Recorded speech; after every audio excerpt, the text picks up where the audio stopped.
بسم اللہ الرحمن الرحیم۔ السلام علیکم ورحمۃ اللہ وبرکاتہ۔ صرف یہ دعا پڑھیں، انشاءاللہ شہید اور جنتی ہونے کا مقام حاصل ہوگا۔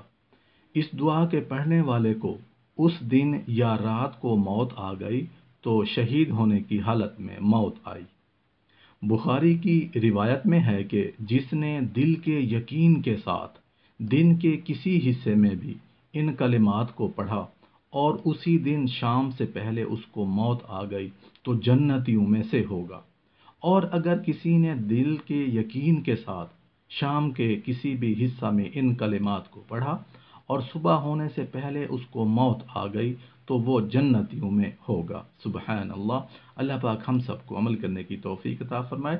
اس دعا کے استغفار کو رسول کریم صلی اللہ علیہ وآلہ وسلم نے خاص طور پر امت کو سکھایا ہے۔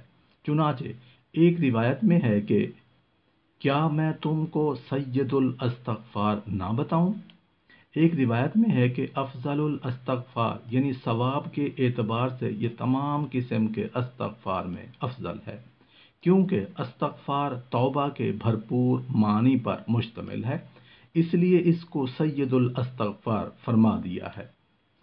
اللہم انت ربی لا الہ الا انت خلقتنی وانا عبدک وانا علی عہدک ووعدک ما استطعت اعوذ بک من شر ما صنعت ابوء بنعمتک علی وابوء بذنبی فاغفر لی انہ لا یغفر الذنوب الا انت۔